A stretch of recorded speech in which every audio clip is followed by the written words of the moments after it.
Route 66, established in November of 1926, was one of the original highways within the U.S. highway system.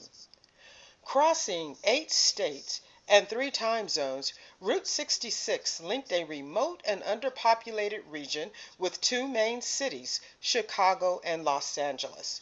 The diagonal course linked hundreds of rural communities in Illinois, Missouri, and Kansas to Chicago, which enabled farmers to transport grain and produce for redistribution. During the 1930s, Route 66 became the road to opportunity, as over 200,000 families left the devastation of the Dust Bowl, heading west to the promised land of California. This migration is portrayed in John Steinbeck's classic novel, The Grapes of Wrath, where Route 66 received its nickname, the Mother Road.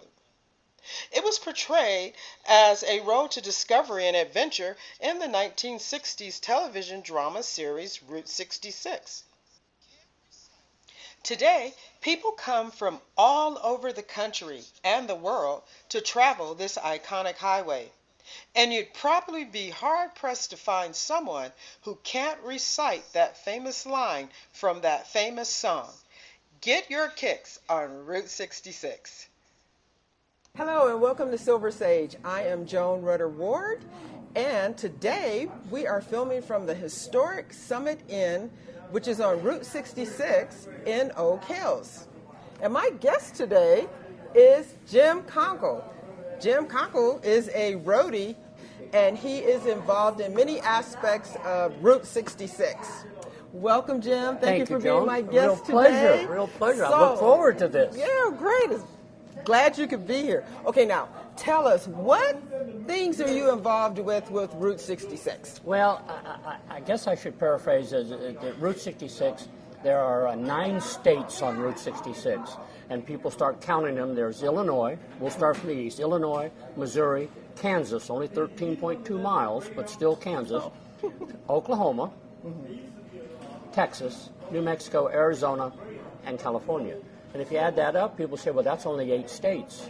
But the biggest is the state of mind.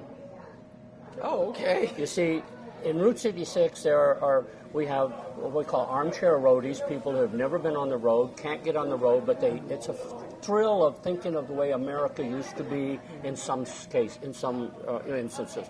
Route 66 is a metaphor for the freedom, the wide open spaces. I'm involved in Route 66 and have been. My first trip on Route 66 was 1949. Wow. I can still remember, Joan, the sights, the sounds, and the smells. The fact that gas station attendants wore a hat and took they had a little plastic, and they put the receipts up there. The waitresses all wore white starched uniforms, put the pencils up behind their ear, called everybody honey. And I can remember those things. So Route 66 has become a drug that I cannot find a cure for. I'm sorry to say I'm very much addicted to Route 66. And the reason I am is because of the culture, the people. It's a thrill to ride on Route 66. I was once asked at a speech I was given to an international Rotary convention, how much time should I spend in traveling Route 66? And it just came to me. I hadn't planned this, and I leaned over and I looked out at the audience and I said, a lifetime. A lifetime? Oh, okay. Because it is so much, and I've traveled the road over 200 times, one end to the other. And every time I travel it, I get to see old friends, get to meet new friends, and get to see places that I may have not seen in the past with the weather the way it is or the time of the year. So everything is uniquely different. I look at Route 66 the way I look at my children and grandchildren. I never get tired of seeing them. Wow. That's really something. Okay, now I have been on Route 66. I'm traveling actually from the Los Angeles area to Chicago because my grandfather, my maternal grandfather, lived in Chicago. So I was probably about 10 years old when we did that trip. 5 kids in the back of a Chevy Impala. Are we there yet? Right. No, but we had fun because we would have our picnic baskets of food and everything, and it was road trips have always been interesting to me. So we've traveled it once, but 200 times? Not quite. Not quite. Well, and I don't see myself quitting. I'll turn 76 in October, so I'm not a young man, but I'm still a very much interested in the things that I'm doing. And when we get out on the road, you don't wear a watch. Mm-hmm. You go by a calendar. You go by the seasons. You're never in a hurry to travel down Route 66. And one of the hardest parts of Route 66 is not getting someplace, like the Summit Inn. Yeah. It's leaving someplace. Leaving someplace, okay. Because the people or the place itself keeps wanting you to stay there. And so it's very difficult to say, I got to go, I got to get my car, I got to get going. When I do tours, I just about have to carry a cattle prod and say, come on, get going, you got to move. But there's so much interesting in Route 66 because of the culture, the history, right. The fact that it's... It is alive and vibrant, and it's filled with so many different people from so many different places. And you stop in some of the littler places and you say, well, how did you end up here? And they go, well, my grandfather was driving through and the car broke down. Really? So we end up staying here, and we never left. And those kind of stories are so interesting that you'll never... I started doing a publication some years back called the Route 66 Pulse newspaper, and when we were putting it together, the investors and people were saying, well, what happens when we run out of stories? And I go, that is never going to happen. Because there's a past, there's a present, and there's a future. We would run out of maybe a theme that you'd have to change it, but because it's always reinventing itself and it's alive, you can never run out of stories. Well, seeing the passion that you have for it, I can understand that, because you can't always find a story somewhere. There's always... Joan, you're in this industry. You're, a great interviewer and I like our show, by the way. The fact that what we're trying to do is share the things, and probably the greatest thrill I can have is that when I'm able to share something about the road with other people. That is just, it's just like I'm not an artist. I do write, and I consider myself an editor and a publisher and a TV. I do TV. But, every time I meet somebody on Route 66 and I can give them a smile, and sometimes we don't speak the same language. So we've got a camera out here, and we're looking at the camera, and we're showing each other, or we're something. And even though there's that language barrier, there's a Route 66 commonality that you share something. And I don't care what nationality your camera was or who you are, the shot you just took, I can appreciate it. So it's a really wide open road, and right. It's again, it's not dead, it's alive.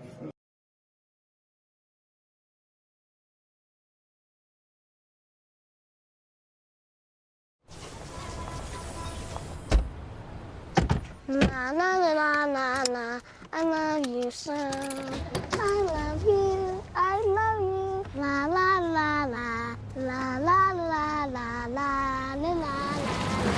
We're here. Yay! It's a short drive from your neighborhood to your naturehood. To find a neighborhood park or green space near you, visit discovertheforest.org. Okay, why do you think there is such an interest still in Route 66 today? Because of people like you. Believe it or not.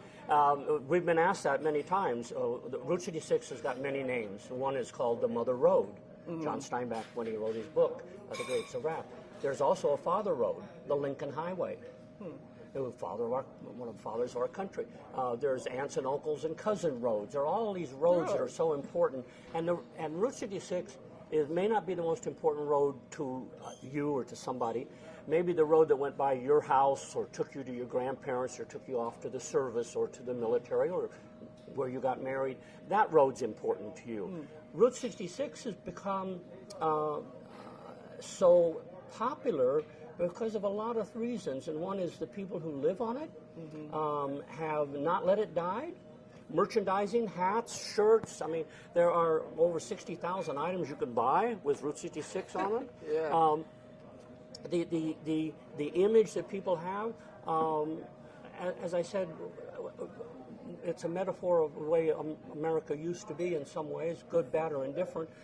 It's a freedom, it's an openness, and to know that you're right around the bend, you're going to meet somebody else, you're going to see something different. It's the biggest memory builder that I've ever seen. Wow. And I have when I do tours, I tell them that I'm going to provide you on this tour with some moments. And an moment is one of those where you go, And on Route 66, that happens all the time. Okay. So, Jim, can you share with us some of those moments? Well, it would take a lifetime, but let's give it a try. Let's say we're here at the Summit Inn, and we're going to go east as far as, say, Needles, which is really more than a one day, but it can be done in one day. I do 2 or 3 days. But from here, there's so many things to see, and I'll just sort of highlight them as you go. There's, of course, places on Route 66. In the communities that there'll be signs that say historic Route 66, or there's stencil in the middle of the road with people. And don't get out there and get your picture taken next to them. It's dangerous. But as you're going through, there is in Victorville, the California Route 66 Museum. There, as you're going in on Old Route 66, which is also called Old National Road, or Old National Trails, I should say. And there'd be Imogene's Holland Burger. Open for breakfast and lunch. There is Oral Grand, which has some fantastic replicas of old Route 66 buildings. It's a railroad town. And then a little bit farther out is the Bottle Ranch. Now, the Bottle Ranch has become, and you have to understand that places like the Bottle Ranch was not there when Route 66 was in its heyday. It came about later. A fellow named Elmer Long. Elmer and I have a lot of things in common. We're both former Marines. So we have that in common. But what he has done is his house was in the back, and he put up on one yucca tree, he put some bottles. And then another one, and then another one, and another one. Now you can't see his house from the road. It has become one of the #1 attractions on Route 66 for a lot of reasons. One, his artwork. He's got hundreds, if not thousands, of hummingbirds going through all those bottles and all because of the light through them. And the fact that it is such a unique place. It is the Bottle Ranch on Route 66 in Oral Grand or Hellendale, and it's a must. I agree with you on that, because we've been to the Bottle Ranch. So, yes, it's pretty fascinating. It is, and it's amazing, and he keeps adding another item to it. You never know what he's going to be doing. But that's one. And then as you go a little bit farther, the old Roy Rogers Dale Evans ranch is out there. Oh, is it? It's now back open to the public, and you can actually go in the stall where Trigger used to live, and it's a very unique place. I'll introduce you to the people. In Route 66, there used to be the ostrich farm. They have ostrich eggs right here. You get an ostrich burger from here. The fellow passed away, so then all the it's closing down. But there's these unique little places along there, and then you get to Barstow. Well, in Barstow is the old Harvey House. What is that? Harvey House. Okay. And if you travel Route 66, Mr. Harvey was an Englishman that came over here and said that the service wasn't very good as far as he was concerned, so he had an arrangement with the Santa Fe, Topeka, the Santa Fe Railroad, Atchison, to put up little restaurants along the road, so they called them Harvey Houses. And the lady who designed all of them, world famous, she designed the tower there at the Grand Canyon. So here's the Harvey House in Barstow. It's got a Route 66 museum called the Mother Road Museum. It has the Western Railroad Museum, which has the largest collection of date nails in the world. Now, I know I shocked you. What is a date nail? Well, before computers, when they would put up railroad ties and railroad track, they had to keep a record of when they did it, so they had to replace them. And every so many quarter mile or so, there'd be a nail that went through. It would have a stamp on it of that railroad and the date. They call them date nails. Interesting. Okay, that's a first for me. They were used around the world on railroads, and in the Harvey House Railroad Museum is the largest private collection. It's gorgeous. So now we're in the Harvey House. Well, there's some pretty iconic motels in Barstow. One is called Route 66 Motel, owned by the same family for almost 40 years. So they're not new to Route 66. It's a great place. Super. Then you've got other places to eat, to see. Then you start going out and you go to Newberry Springs. There is the Baghdad Cafe, which was used as a movie where Jack Plan starred in it called the Baghdad Cafe. So Route 66 is more than just a road.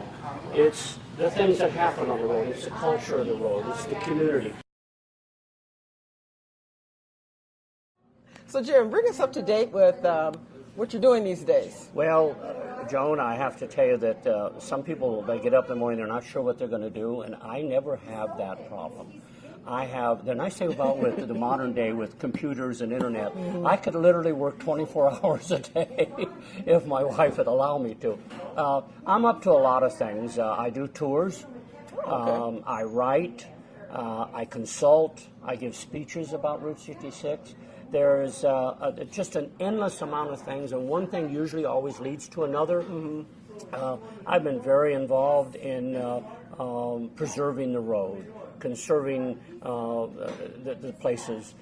We can't save people. We're going to go on, but we can save the culture, we can save this building, we can save the theme, and those are the kind of things we're doing. And my latest project is one we call the Gateway Communities. Oh, okay. And the Gateway Community is basically any little community, large or small, that wants to take advantage of the inventory of attractions that they have within their community and outside their community.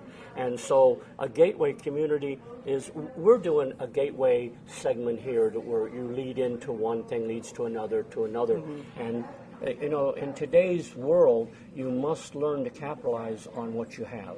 That's right. And with the internet and all the digital stuff that's out there, people are shocked at how much they actually have. They go, geez, I didn't realize I had all that. I didn't realize we had that in our community.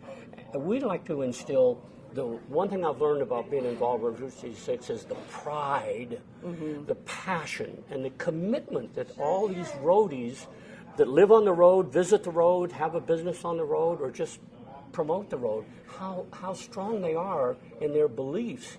And so we're taking those beliefs and putting them into communities, not just on Route 66, but throughout America, throughout the world, if you have that. I mean, wouldn't it be nice if we lived in a place where it was like Candyland, where everything was nice and sweet? And it isn't, we know that, but I don't look at things for it. I always remind me of the story that someone said to the little boy, why did you pick that? He said, it's just a pile of manure. Well, there's got to be a pony around here somewhere. But what it is that if you find something, and the nice thing about Route 66 is the people involved with Route 66 are so different. Different backgrounds, different nationalities, different languages, different political beliefs, different religious beliefs, but we all have this one commonality that makes us roadies. And so if there are differences, we set them aside because there is no difference when we're a roadie. And so the products that we come up with and the projects that we get involved with and the events that are out there. And as I said, I've never had a bad day on Route 66. Wow. Never. And someone asked me if I've ever been lost, and I said, well, not lost, but I was disorientated for a few days. But sometimes that's the beauty of being lost, is to see something that you wouldn't have seen. I wouldn't have seen that if I hadn't driven this way. Right.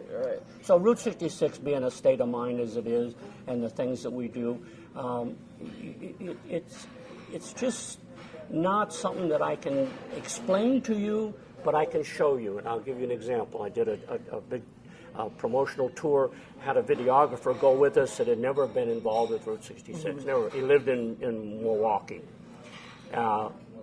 Gets on the road and he says for the first couple of days, what is this you keep talking about? It's the feeling and the this. On the third day he came to me and he said, I got it. Okay. I feel it. I didn't know what you meant, but now I can see it, I can feel it. And that's all it is just getting out there and finding something to enjoy. And a lot of it's work. We work very hard to preserve and promote. And when I do a tour, I'm the first one up and the last one to bed. It's not an easy job, but it's a rewarding job because I'm sharing my passion and my expertise and knowledge with other people. So I stay busy. I'm going to continue to do that every day the rest of my life.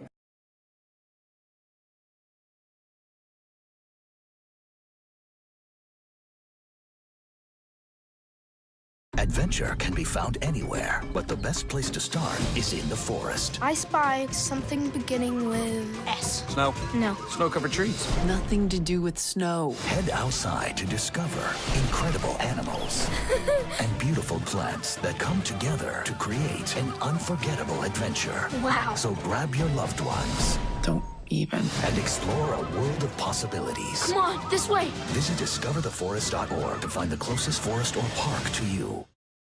Okay, now I do want to ask you about the tours that you do. Can you just give us, I know it's a lot involved in giving a tour, so can you just give us a little synopsis of what you do? Do you start, where do you start, where do you take people, who, because you do those, the whole Route 66 I can do the tours, whole right? road or Right. Tours, the phrase tours, and there's many ways to tour Route 66. You can do it in a car by a family, just individual. You can do it, a lot of people rent Mustang convertibles, Harleys. You can go on a Harley tour. You can go on a bus tour. You can go on a small van tour. I've done and do all those kind of tours. Oh, really? And Okay. so from individual one person, it's an exclusive tour, all the way up Okay. to 50 people on a bus. Okay. And what you do is you can't see it all. A normal tour of Route 66 is 14 or 15 days. Okay. You just don't get to see much. You have to really pass an awful lot of things. You got to deadhead. You got to spend time driving, which is okay. But if you wanted to see the whole road, it would take you 2 weeks in California. It would take you 2 weeks or 3 weeks in Arizona. So some people do, when they go out on their own, they do segments. They're going to do this section for a week, and then next year they'll do that section for a week. My tours either start in Chicago and end in L.A., or start in L.A. and end in Chicago. The road, by the way, went both ways. Most tours and most people traveled it from Chicago to L.A. The song, get your kicks on Route 6, Chicago to L.A. I do also pick up tours in Oklahoma City or Albuquerque, and we combine our tours to where we're showing, especially people coming from a foreign country, this may be their one and only time to be here, you got to show them as much as you can. So we show them Route 66, we show them the Grand Canyon, we show them maybe Canyon de Chelly, Monument Valley, Las Vegas. You're jumping around, but you're using Route 66 as the metaphor. You stay on there. Tours are very unique. There are self-guided tours, which I help people lay out. And then there's the kind of tours that you work with people that you know. And then there's tours you're on where you don't know anybody but yourself, which is fun. It's interesting. Some of the best tours are those that are made up of people from other countries. They would speak different languages. So you get to be exposed to their culture and their language and to enjoy the road at the same time. The biggest tours are people who are photographers. Now, today, everybody with a cell phone is a photographer. Right. That doesn't make them a professional. But photographers, videographers, historians, people who like roadside architecture, there's a lot out there for that. Oh, yeah. So tours, a lot of people do tours. I do tours on my own, for my own company called Mother Road Tours, and then I do tours for other companies where I'm their tour manager. Oh, okay. So tours are fun. Tours are a lot of fun, especially when you get to, every tour you're meeting people you wouldn't have met before. And it used to be in the tour business you could tell people a lot of stuff. Well, today they'll just pick on their phone and they go, "You're wrong." So you got to be pretty good at it. So there's so much to see on the road, whether it be museums or attractions. biggest part of being tours is people buying products. Okay. They collect. The economy of the road from a tour is tremendous because they'll stop at a place like this and go through that gift shop and buy things to take home with them, mementos. Right. So tours are a big part of my business. Consulting's a big part. People love to hear about speeches about Route 66. I could go on and on about it. The things that are of interest to you.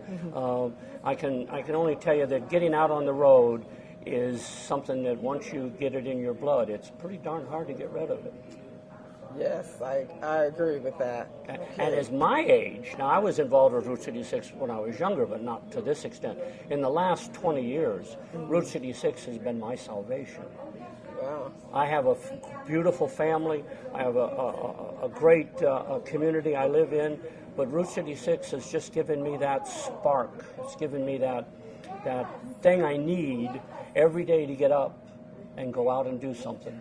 That's great. Okay, well, Jim, we're going to end here. It was such a pleasure having you on. He will be back because there's a lot to Route 66, and he also has a lot of information on the national parks. So do you have any other words you would like to say? I want to first off thank you for inviting me to be here today and to share and to tell you that of all the things that we can do, we will never be able to satisfy our lust for adventure. And travel and the things that are out there. And Route 66 is a part of that. And so with Route 66 is as a road. It's one road. It's not the only road. It may not be the most important to some people, but it is to me. I will never give up. I plan on, when I am gone, that my ashes to be spread along Route 66. Okay. Well, thank you for inviting me. You're welcome, and thank you for being here, and thank you for joining us today.